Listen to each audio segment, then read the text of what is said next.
And we are now recording. Kelly Andis is our presenter today to tell us about Immune Support 101. I'm going to go ahead and mute myself and turn off my camera. And Kelly, you can take it away. All right, well, thank you so much, Claire. I'm going to go ahead and turn my camera off as well, and we will go ahead and get started. So today we're going to be talking about Immune Support 101, the basics of immune function. So we have a lot to cover today, so I will go ahead and get started. First of all, I just need to read our disclaimer. This class is not intended to treat, diagnose, or mitigate any disease. Dietary supplements and foods can interact with prescription medications. So if you are taking a prescription medication, become informed about the possible interactions. So just a few things that make natural grocers unique and different. So first of all, I work at the store at 3333 South Wadsworth in Lakewood, and we offer free one-on-one nutrition coaching sessions. So if you ever would like to make an appointment with me, you can call me at 303-989-4866. Again, that's 303-989-4866. And so, number one, we are dedicated to providing science-based nutrition education to the communities that we serve. Number two, we are committed to quality. So there are many things that our products have to go through in order to get accepted into our stores. We won't allow in artificial things. Our produce is 100% organic. All of our meat and dairy is coming from clean sources, no hormones, no antibiotics. Raised on their natural diet, that kind of thing. We're also committed to everyday affordable pricing. We're committed to our community, and that's why we do these outreach presentations as a free service. And we are committed to our wonderful employees. So we're going to start off with a question. And the question is, what is the immune system? Is it A, cells that fight off infections? B, proteins that neutralize toxins? C, barriers against pathogens? D, healthy bacteria living in our gut? Or E, all of the above? And so since we're recording this and we can't interact live, if you selected E, all of the above, you were correct. The immune system is going to be all of this and more. So we're really going to delve into that. Now, first of all, I'd like to start off by saying that the best defense is a strong immune system. As we're living in these challenging times with COVID-19 and flu season coming up, really the best defense that you're going to have is by strengthening your own immune system. So I hope through this presentation today that we will I will be able to help you learn about that. So first line of defense that we have is our skin. And so we always think of the immune system as a collection of immune cells, but most overlooked aspects of immunity is our physical barriers like our skin, which has antimicrobial lipids, and our mucous membranes like our nose, mouth, throat, gastrointestinal tract, and urogenital tract. And then if a pathogen penetrates this barrier, then we have to rely on aspects of the immune system. And that's going to be like protein in the bloodstream that kills pathogens and neutralizes toxins. Those are going to be like our antibodies and other proteins. And so the Greek word for pathogen is pathos, which means suffering, and genes, which is producer of. So a pathogen is the producer of suffering. As anybody who has ever had a cold or a flu knows that we do suffer when we have it. So it's anything that can produce disease, and typically the term is used to describe an infectious agent such as a virus, a bacterium, prion, fungus, viroid, or parasite that causes disease in its host. So the basics of an immune response. An immune response is mounted if a pathogen or immune provocative substances penetrates a barrier. And something else that I'm going to mention right now, and we'll talk more about it later, is this can also be a food sensitivity. And this is when our bodies need to mount an immune response.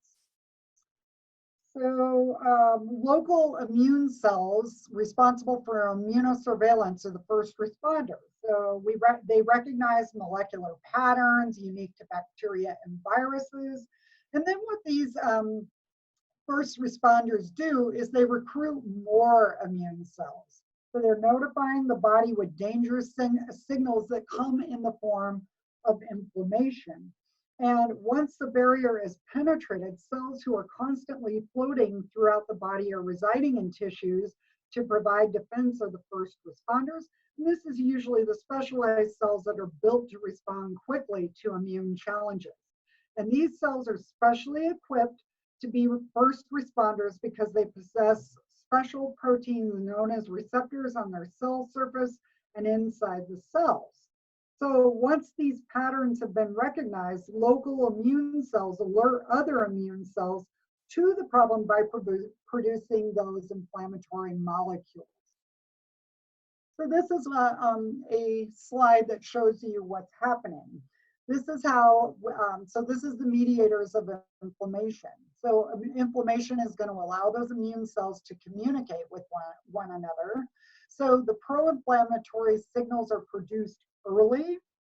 And so the anti-inflammatory signals are going to help that inflammation. I'm sorry, let me start over. The anti-inflammatory or pro-resolving signals that are produced later on are going to make sure that inflammation doesn't stay chronically elevated. So it should be noted that pro-inflammatory cytokines and eicosanoids are generally produced early on in the immune system, and anti-inflammatory and pro-resolving cytokines and eicosanoids are produced later on. So the purpose of inflammation. When I do my presentations, I talk a lot about the dangers of inflammation in the human body.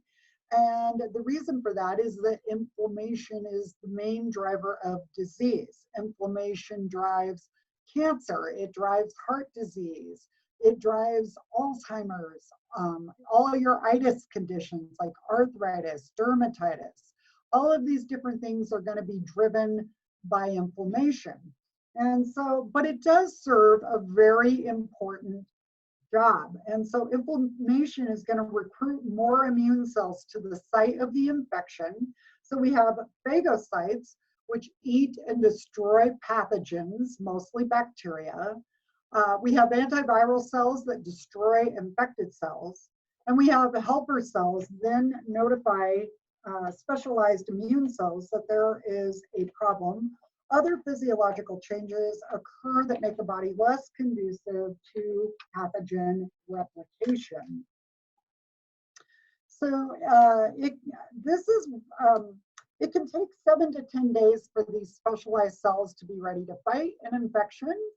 And this is why your lymph nodes swell up so much when you are sick. The immune cells are proliferating within them. And this is an energy-intensive process that can take up to 10 days to complete.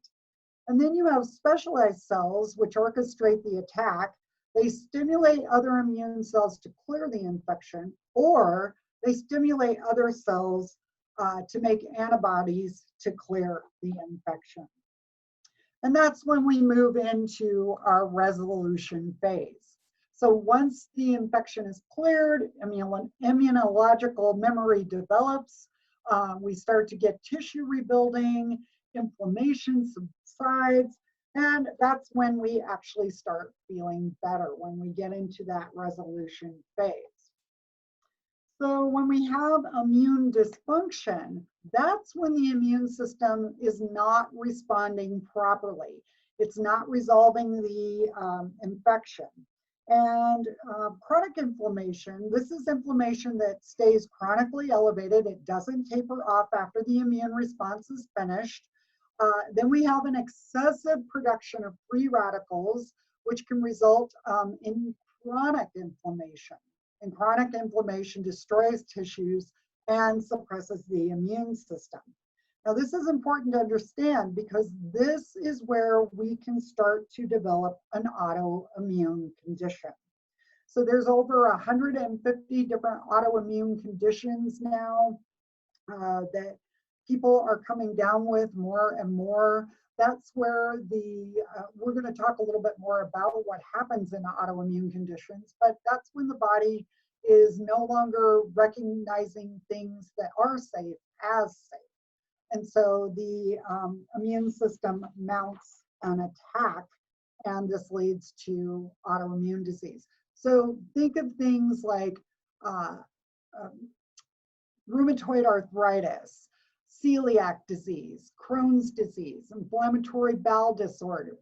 There's all kinds of different autoimmune diseases, hypothyroidism, hyperthyroidism, things like that. Hashimoto's disease, which is hypo, and so just so many diseases that we can experience in the autoimmune realm. So chronic inflammation and autoimmune reactions, the immune system has these complex mechanisms to designate between self and foreign proteins. Inflammation, especially chronic inflammation, can cause the disruption of this complex system.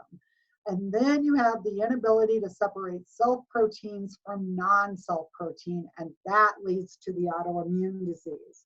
So the immune system has numerous checks and balances to help it differentiate between self proteins and foreign proteins in avoiding autoimmunity, but unfortunately it seems to be on the rise. Perhaps one of the biggest triggers for the loss of tolerance is inflammation, which ultimately leads to the inability to designate the difference between self and foreign proteins. I would also like to point out that as we have been discussing self versus non-self proteins, but what about food proteins? Remember I mentioned that a couple of slides back, that we can start to develop food sensitivities. Well, ideally the body develops tolerance to food or airborne allergens, but when this process goes awry, we see the development of an allergy, which is separate from autoimmunity. So the physical barriers are going to represent the first layer of the immune defense, the gut, the skin, mucous membranes, urogenital tract. But if a barrier is penetrated, immune cells must respond. Inflammation signals that a barrier has been compromised, and acute inflammation is a key part of healthy immune response. And chronic inflammation is going to lead to immune dysfunction. So that's why we talk so much about immunity and inflammatory response in the body, is because we want to have a healthy immune response, not immune dysfunction. So the very basics of immune function, given these basic concepts, what can we do to support a healthy immune function? So first off, there is a lot of research regarding what's called immunonutrition. And that is, simply put, the interplay between nutrition and immunity. I've shared some of my background in other outreach presentations before, but I grew up a typical American kid eating a junk food diet. I was definitely eating a standard American diet, lots and lots of sugar. And so it was in my teens that I began to recognize that my immune system was becoming very weak. And thankfully, I never went on to develop an autoimmune disease. But what I noticed is that I was constantly getting colds, flus, bronchitis, pneumonia, bladder infections, sinus infections. I was getting sick all the time. And no sooner would I get over something and I would get something else. So It was just constantly. And it really took me years to understand the role that nutrition plays in creating a healthy immune system. And so I feel like all of us can certainly make improvements in our way of eating. So we'll talk about that a little bit more. So we know that nutrition is going to support immune function, and malnutrition is the most common cause of immunodeficiency worldwide. And it would be impossible for us to cover all the research regarding nutrition and immune system, but we will cover some of the best science and established paradigms. This is where Natural Grocers is very adamant that we use science-based nutrition education. So we use the strong science, no pseudoscience here at Natural Grocers. We're very careful about that. So supporting healthy immune function, what we want to do is we want to create optimal immune function by creating healthy physical barriers to protect us. So of course, keeping your skin healthy is very important. This is the keeping this first barrier intact is essential, and support your skin barrier function by having adequate intake of essential fatty acids.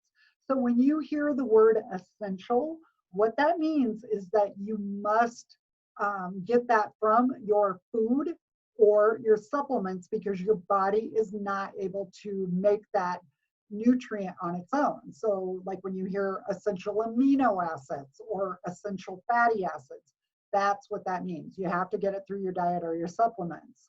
And then there's also conditionally essential nutrients that support skin health.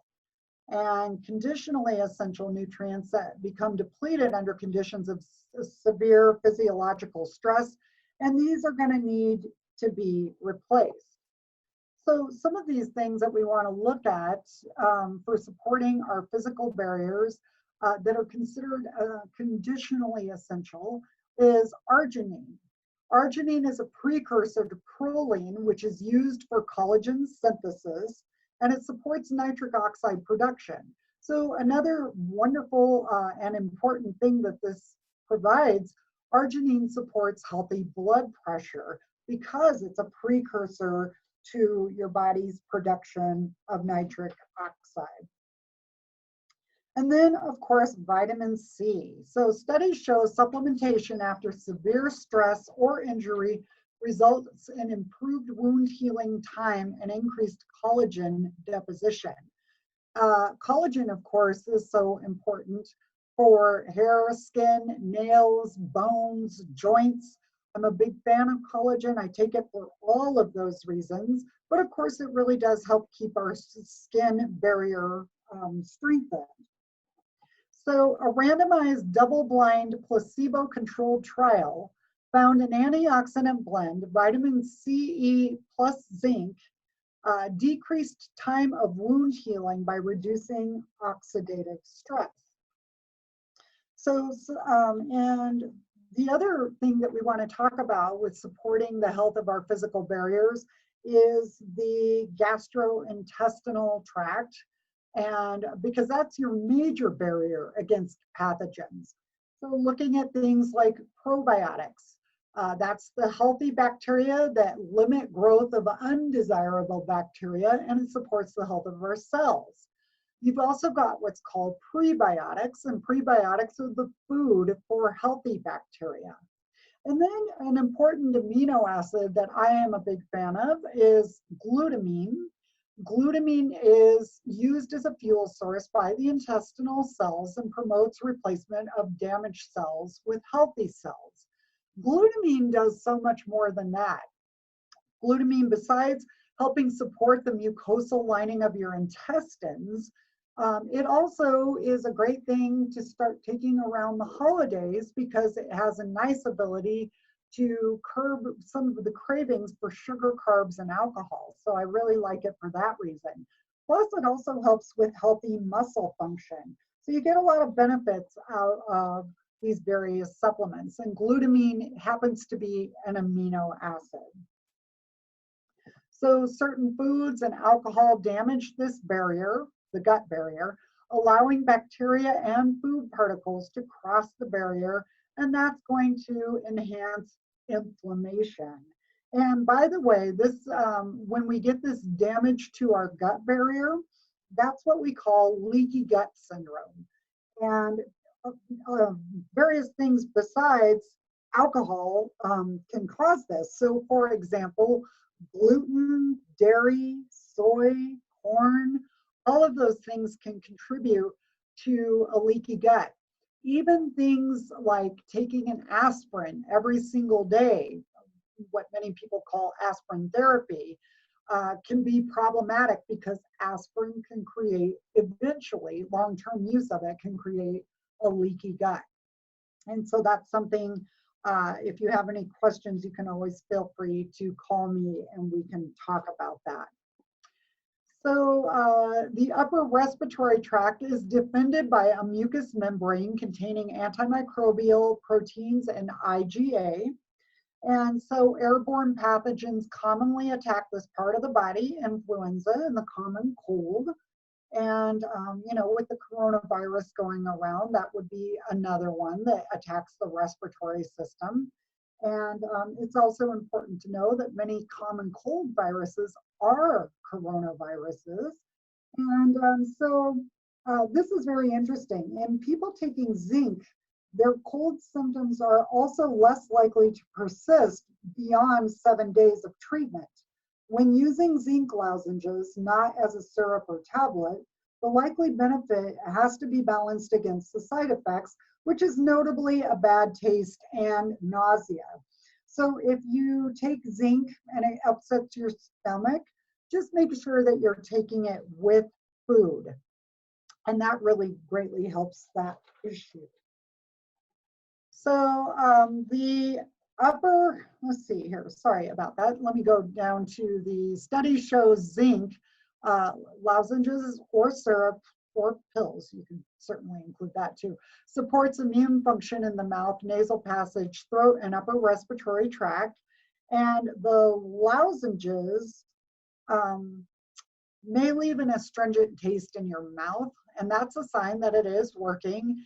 And the zinc has created an electrical gradient in the respiratory tract, maintaining cellular defenses. And zinc is also supports the production of immune proteins such as IgA and other peptides. So the mechanism by which zinc can influence the duration of the common cold is currently unknown. Leading hypotheses include that the zinc ions influence the charge and electrical current in the mouth nose circuit, and this disrupts cold viruses. Zinc may also make viruses more susceptible to our normal immune system, or could actually support production of antimicrobial proteins. And one thing to keep in mind is that viruses are not alive per se. They need a live host in which they can infect live cells that then replicate the viral DNA and RNA. So when we talk about killing a virus, we're really talking about inactivating it by breaking down its structure. So IgA is also very important for protecting mucous membranes, such as the gastrointestinal tract and the respiratory tract. And IgA is made by B cells residing near mucous membranes. So this little slide is showing secretory IgA is then transported through the cell lining into the membrane. And the secretory IgA can bind to toxins, pathogens in the respiratory or gastrointestinal tract and cause them to be excreted in the mucus. And so, as you can see, we have the small intestine, the mucus layer, the intestinal cell circulation. So our immune system is really very, very complicated. So the low secretory IgA levels are associated with an increased risk of infection in the GI tract and the respiratory tract. So this is where we can look at pre and probiotics. Those have been shown to support healthy IgA levels. And then you also have vitamin A deficiency, which significantly impairs secretory IgA synthesis. And it's estimated that about 45% of the population is deficient in vitamin A. Now, a lot of people will connect that vitamin A with beta carotene. And in a healthy body can convert beta carotene into vitamin A. But there are many things that hinder that conversion process. So if you have compromised digestion, if you have hypothyroidism, hypoglycemia, diabetes, those types of conditions may hinder your ability to convert beta carotene into vitamin A. I am actually a big fan of both of them, vitamin A and beta carotene. They do work on two different levels. Beta carotene works on an antioxidant level, so it helps to combat free radical damage. And vitamin A works more on an immune system hormonal type of level. A really fantastic way to get more vitamin A into your diet is through cod liver oil. I take a teaspoon of that every single morning in my protein drink. For those of you that are cringing, maybe your mom or your grandma used to chase you around with a bottle of cod liver oil and a spoon when you were a little kid and you hated the taste of it. They've really come a long way in improving the taste of cod liver oil these days. So certainly I just throw it into my protein smoothie in the morning. I don't even notice that it's there. And then supplementation with cocoa flavonoids is also been shown to enhance IgA synthesis in the GI tract. So yay, just another reason to enjoy dark chocolate. You want your dark chocolate to be anywhere between like 79% and higher would be a great way to get those cocoa flavonoids. And so when the barriers are penetrated, immune cells are going to have to respond. So in this regard, immune function is determined by two outcomes: having healthy numbers of immune cells available to respond and immune cells being able to function properly. So stress hormones such as cortisol cause immune cells in the spleen and the thymus to die off. And cortisol is produced in response to micronutrient deficiencies or protein energy malnutrition.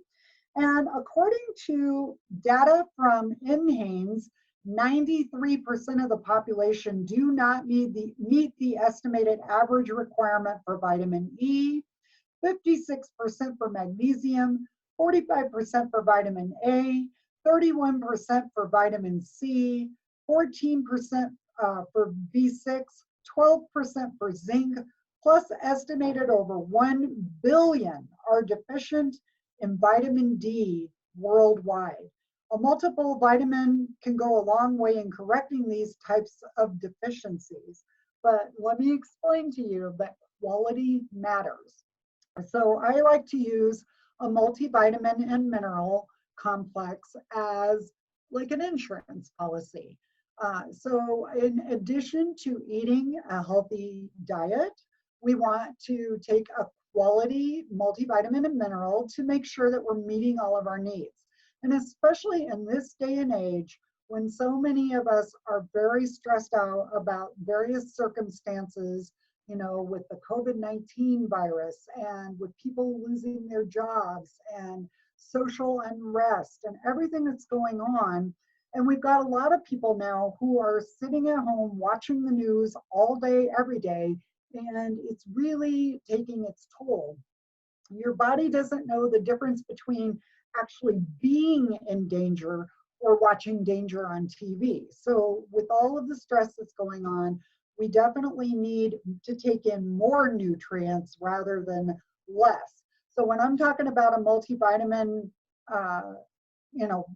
quality matters, what I'm saying is, brand matters. At Natural Grocers, everything that we carry in our store has to pass a very strict board before we'll carry it. And I will tell you that things like Centrum Silver do not come through our doors. They do not meet our quality standards. They're low dose, synthetic, artificial, put out by a drug company. And so we carry things that are much, much higher quality. So as you can see, people are incredibly deficient in a lot of nutrients. And we're going to talk more about that. But first, we're going to talk a little bit about how most immune cells are relatively short-lived, less than 28 days. And the cell turnover is going to require your B vitamins. So especially B6, folate, B12, those are required for amino acid and DNA synthesis. And studies show that B vitamins need to be present together to support optimal immune function. And what we call this is a B complex. That means you're getting all your Bs, B1, B2, B3, B5, B6, B12, folate, all the Bs in a complex form. And they have other essential roles in biochemical processes required for optimal immune function. Not to mention that B vitamins are incredibly important for your brain, your energy, your mood, and of course, your heart. Other nutrients that we're going to look at are probiotics and prebiotics. We've talked a little bit about that. We'll talk about vitamin D, vitamin C, and then what's called the branched chain amino acids. And those are isoleucine, leucine, and valine. Those three are known as the branched chain amino acids, and they are considered to be essential. So we'll be talking about that, and we're also going to talk about selenium. So pro and prebiotics, they stimulate the development of immune cells, production of antibodies, and produce immunoregulatory metabolites. So here is the simple way to say that. If you've got the probiotics and you've got the good bacteria populating the small and large intestine, and actually we have probiotics in and on and throughout our entire body. And the prebiotics, just to reiterate, those are the food for the probiotics. So those are incredibly important. And then vitamin D. I know you hear about vitamin D a lot, but it is incredibly important. It facilitates over 1,000 positive gene expressions in the human body. I cannot encourage you enough to go have your vitamin D levels tested. You really want to make sure that your vitamin D levels are anywhere between 40 and 60 nanograms per milliliter, even having higher, even up to 80 milligrams or nanograms per milliliter would be a great thing. And so almost all immune cells express vitamin D receptors. And one study found that school children taking 1,200 IU of vitamin D3 daily for 4 months during winter months reduced their risk of developing influenza infection by 42%. We have a great customer literature file that you're welcome to come in, and it will talk about vitamin D and influenza. We'd be happy to give that to you. And vitamin D deficiency is common, especially among the elderly and darker skinned people. And wearing sunscreen completely blocks your vitamin D. And from October to March, people living in our latitude here in Colorado or further north are definitely not getting enough unless you are supplementing. So we really want to make sure to get those vitamin D levels tested. And if you're under 40, you're definitely too low. And anywhere upwards all the way into 80 would be a really good amount of vitamin D to have. Vitamin C, because free radicals suppress a healthy immune development. Many vitamin C's immune supportive effects are attributed to its antioxidant function. I think that this is also very important in this day and age where you've got a lot of people, especially teenagers and young adults, who are vaping or smoking cigarettes, and that's going to create a lot of free radicals in your body. We're exposed to this free radical damage in the environment. Vitamin C is incredibly important. So we want to make sure that we're getting adequate levels of vitamin C. Now, we'll talk a little bit about those branch chain amino acids. Like I was telling you, those are 3 essential amino acids: isoleucine, leucine, and valine. And they activate growth in the immune cells and support healthy immune cell numbers and function, especially in cases of physiological stress. And they're very important for the elderly to maintain muscle mass. So if you happen to be in an older age group and you're noticing that your muscles are getting kind of flabby, you might consider trying to take branch chain amino acids, preferably on an empty stomach, like before you do a workout. They can be very beneficial. And then selenium. Oh my goodness, selenium deficiency severely decreases the ability of the immune system to kill those pathogens.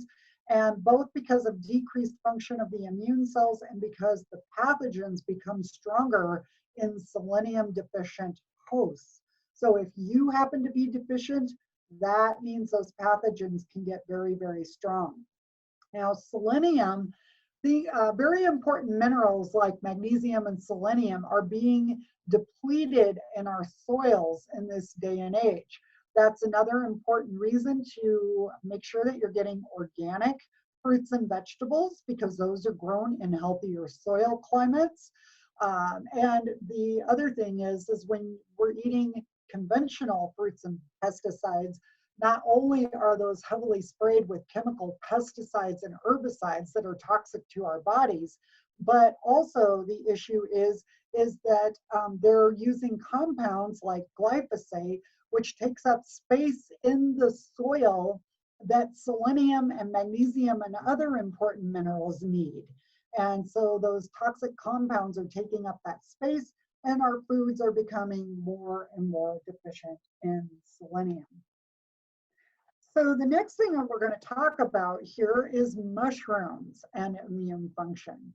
So this is really interesting. I'm a big fan of using mushrooms. I've been using them for many years, and there are estimated to be over 140,000 different mushroom species, and about 10% of which have been identified.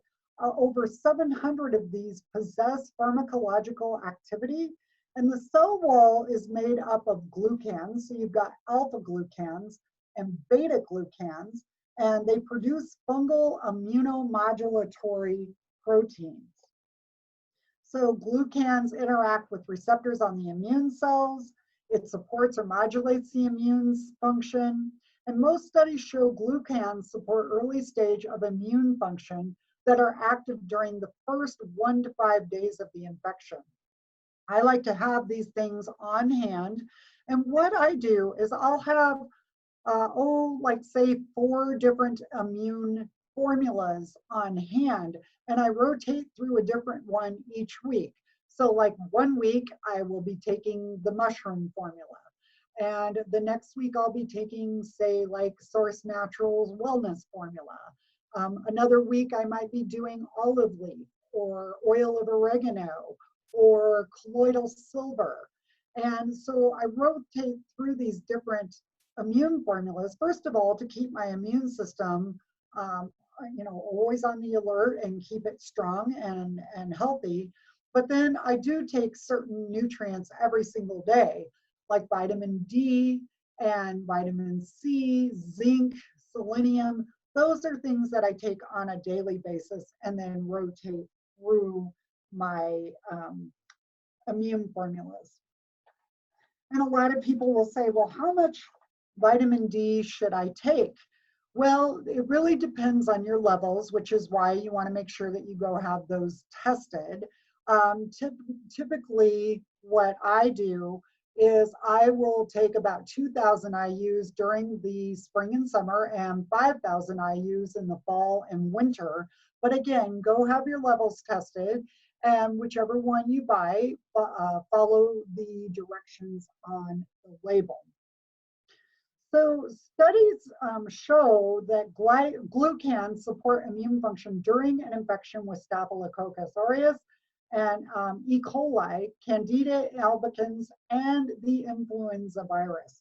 So these mushrooms can be incredibly valuable, especially during fall and winter when we're heading into those seasons where we get more challenged. And because of the mechanism by which glucans support immune function, there is also evidence that suggests they balance immune reactivity towards foodborne irritants. And I think that that's really fascinating, because what that may be showing is that when we have a leaky gut due to eating foods that cause a leaky gut, you know, like I was talking about, gluten, dairy, corn, soy, these types of foods that create a leaky gut, and that these mushrooms may actually support healing of the gut.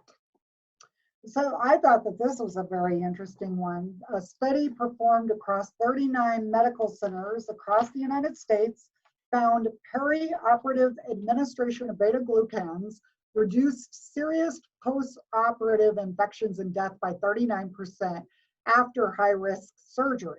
So perioperative, they did 1 dose pre-operatively and 3 doses post-operatively, and they got these fantastic results. So I wish that all hospitals would consider doing large-scale experiments.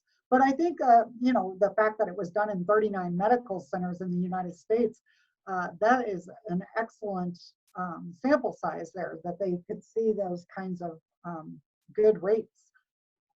So now moving on to some other things that can be supportive of the immune system. First of all, we have EPA and DHA. Those are known as your omega-3 fatty acids. They're primarily found in fish oil. And you can certainly eat fish. Anywhere between 3 to 4 times a week would give you adequate amounts of omega-3 fats. But if you happen to be like me, I wasn't raised on seafood. I take most of my omega-3 through supplementation. I do cod liver oil in the morning, like I was telling you, and I do fish oil at night. And the reason being is fish oil is higher in EPA and DHA, EPA being excellent at modulating inflammation.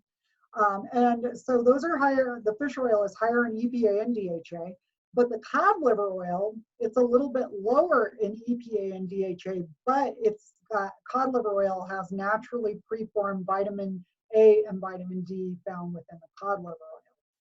So that's really good to modulate your inflammation. Probiotics we talked about, it supports the balanced inflammatory responses throughout your body. Vitamin D reduces the creation and activation of overactive immune cells. And then turmeric. Now, turmeric contains curcumin, an antioxidant that supports the resolution phase of the immune response. Many people will take turmeric to support their joints, but now you know that you could actually take it to help you resolve when you're getting past a cold or a flu, to get the inflammation back into balance. So long-term support, you want to have excellent nutrition on a daily basis. That's going to provide long-term support for the immune system. We want to avoid nutrient deficiencies. That's one of the very best ways to support your immune system over the long run. And so we can look at things like A, C, selenium, zinc, B vitamins, probiotics, vitamins D, and healthy fats. Of course, you can add in those mushrooms as well. And then timely support. Certain nutrients can provide that timely immune support, like we were talking about, the mushrooms, vitamin D, which often decreases during the winter months because the sun moves to a lower longitudinal axis. And then pre and probiotics provide support to the gastrointestinal barrier, especially when traveling. Always could use a little extra probiotics. And then zinc is especially beneficial when taken within 24 hours of onset of symptoms. So if you start to feel that scratchy throat, that's when you want to immediately jump on your zinc lozenges or zinc syrup. If you're going to take zinc in a pill form, it's recommended the peak level that supports immune system for zinc would be 30 milligrams. And you want to make sure if you're going to do zinc long-term that you take it balanced with copper. If you take zinc long-term without copper, you're going to cause a zinc-induced copper deficiency. So you want to make sure that you take them balanced out.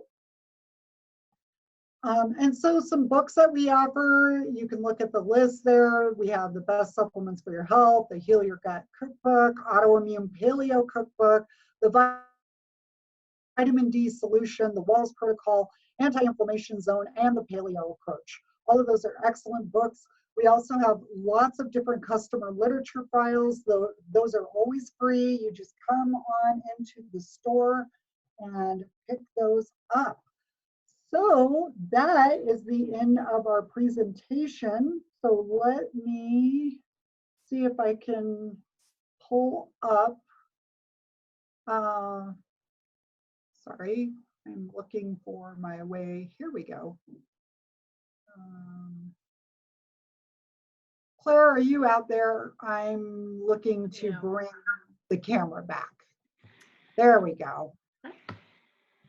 And let me pull me back up here. Getting used to all this technology. There I am. So anyway, Claire, was there any questions? I didn't see anything pop up in chat. Folks can feel free to unmute yourself and ask questions if anything passed by too quickly or anything you wanted more elaboration on. And real quick before we take questions, I just want to remind everyone that we are in our turkey selling season, and our turkeys do not do drugs, so that's an awesome thing. They're all gluten-free, non-GMO, and we are already starting to sell out of them. So come on into the store, $5 deposit will ensure that you get at least the ones that we have left, that you will be insured to get the size of the turkey that you want. So we're getting ready to sell out of those pretty fast. So anyway, any questions?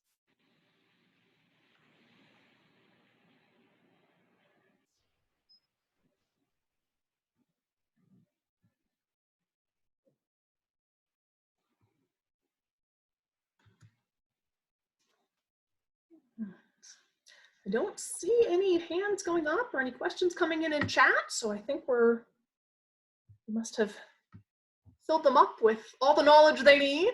As a reminder, this session was recorded, so we will make it live through the library's YouTube channel. So if you later on go, wait a minute, what was the difference between the different fats, and then you have a chance to come back and see this again.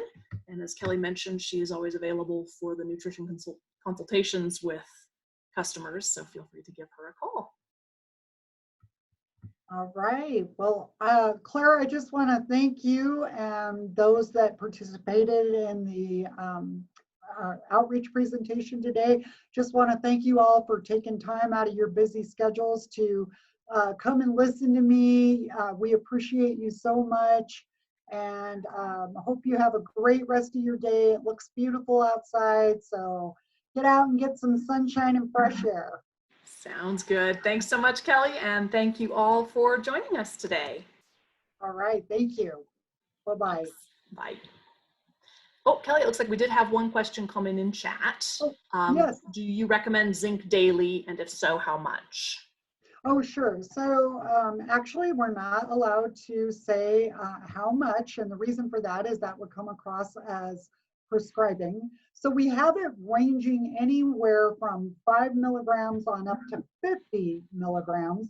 The best dose for daily use for immune support would be about 30 milligrams balanced with copper. And so we have a few on our shelves that have both the zinc and the copper together. And yeah, and then you just follow the directions on the label. It's also really good for supporting prostate health in men. Yeah. All right. All right. So we are